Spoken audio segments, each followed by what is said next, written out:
Olá pessoal, nós estamos aqui no canal Espírita Renovação em mais um vídeo para estudarmos juntos, refletirmos juntos. Esses dias eu tive uma conversa com um querido amigo católico que está estudando sobre a reencarnação.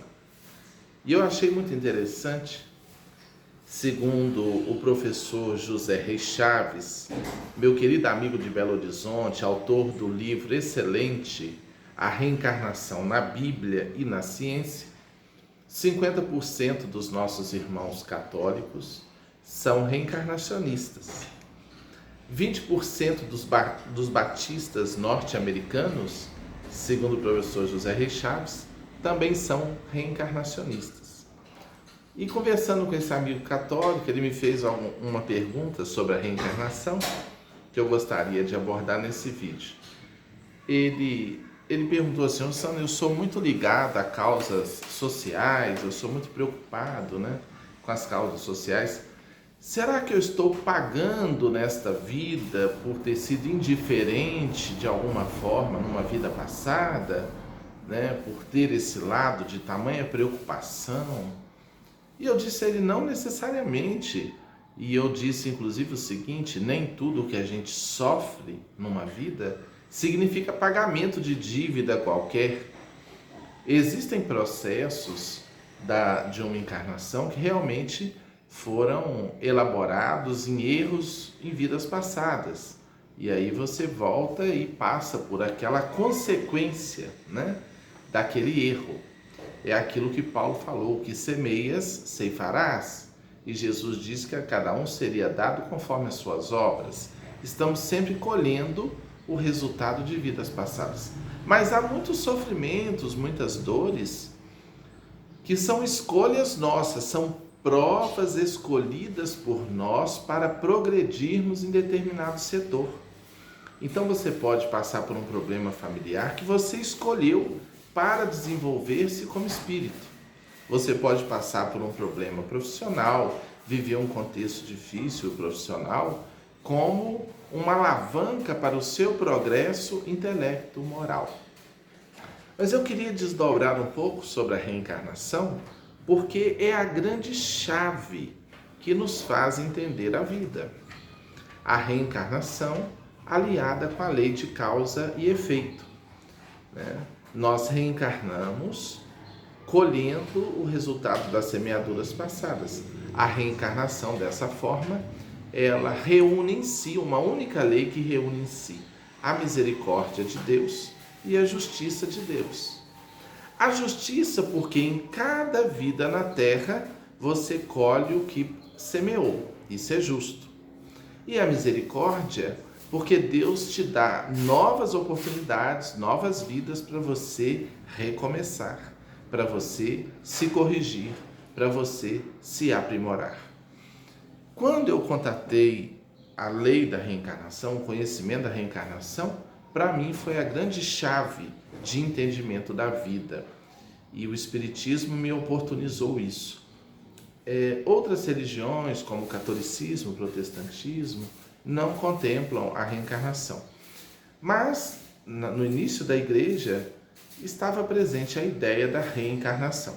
Inclusive, eu quero ler aqui um trechinho de um livro do médium Ranieri, Forças Libertadoras. Um trecho apenas para a gente refletir. É um capítulo em que ele fala de lembranças da Grécia e Roma e outras lembranças. E ele comenta uma passagem do Evangelho que fala de reencarnação. Ele diz assim: no Evangelho, quando perguntaram ao Mestre: Senhor, como pois dizem que é necessário que venha primeiro Elias?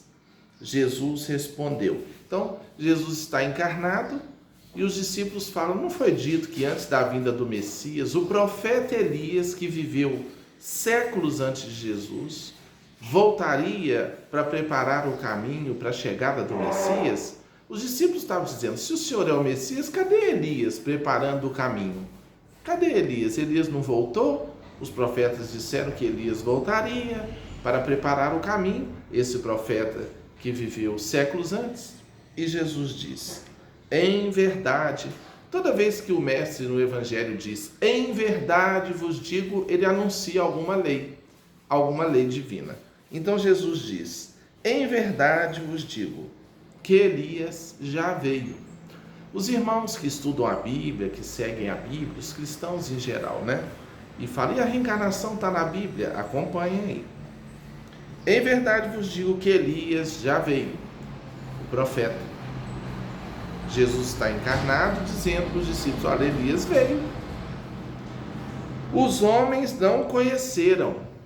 Estranho, né? Como é que Elias veio e os homens não conheceram?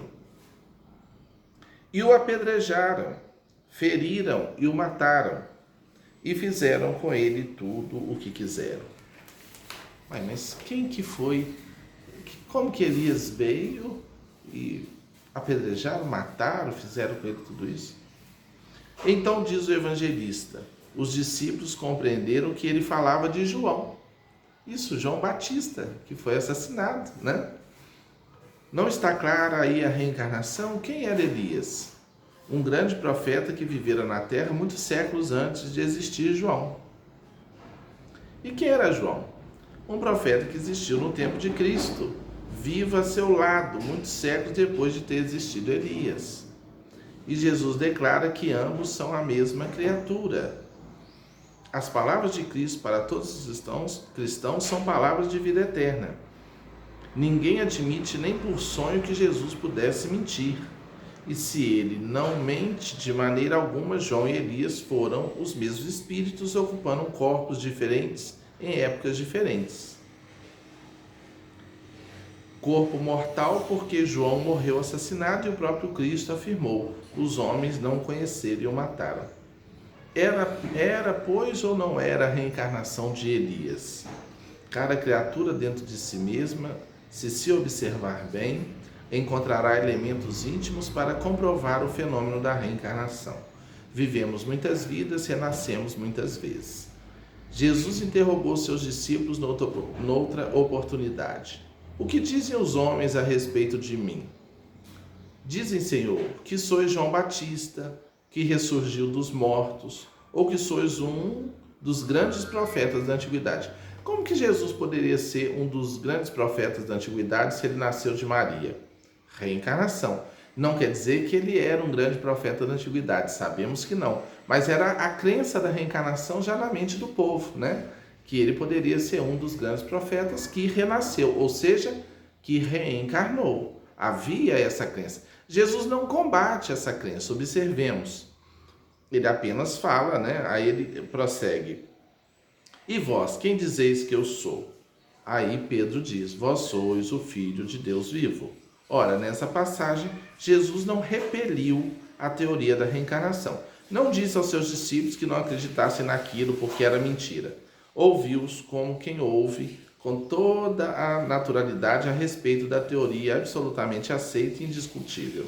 Vê-se, pois, aí que era comum aos judeus do tempo do Cristo o fato da reencarnação. Esse amigo católico estava até vendo o vídeo de um judeu que estava afirmando a reencarnação. Né? A gente lembra, inclusive, de Nicodemos, que era um doutor da lei, né?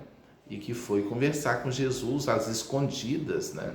Para saber como era possível entrar no reino dos céus. E Jesus falou, é preciso nascer de novo da água e do Espírito. E ele fala, mas como eu posso voltar ao ventre de minha mãe? Nicodemos pergunta, né? E Jesus fala, o que nasce da carne é carne, o que nasce do Espírito é Espírito. Então a reencarnação é voltar numa outra carne, é nascer em nova carne, em novo corpo. E a renovação íntima é o renascimento do Espírito, que nós chamamos de reforma íntima. E aí Jesus fala, mas você é mestre em Israel e não sabe disso?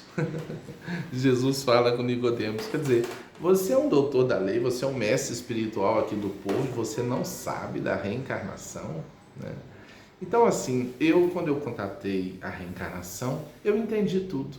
As diferenças sociais, por que uns são tão inteligentes e outros não, por que uns sofrem tantos e outros não, né? É através da reencarnação que a gente progride e que a gente vai construindo a nossa própria felicidade, até um dia não precisarmos mais reencarnarmos num plano tão denso como a Terra. Você tem dúvidas sobre reencarnação? Você é católico, evangélico? Questiona, manda aí, coloca aí no comentário a sua dúvida que a gente vai abordar aqui no canal, né? O Espiritismo é uma doutrina aberta de reflexões. Não temos a pretensão de converter pessoas a este ou aquele núcleo, porque não importa onde você vai, o que importa é como você vive, ok? Eu sou o Luciano Sobrinho, escritor espírita, sou terapeuta e idealizador aqui do canal Espírita Renovação. Nos ajude aí a atingirmos 7.000 inscritos, falta pouquinho, bate o dedão nesse botão vermelho aí, vem com a gente, vamos estudar a doutrina, vamos nos tornar mais conscientes e mais felizes. Muita paz.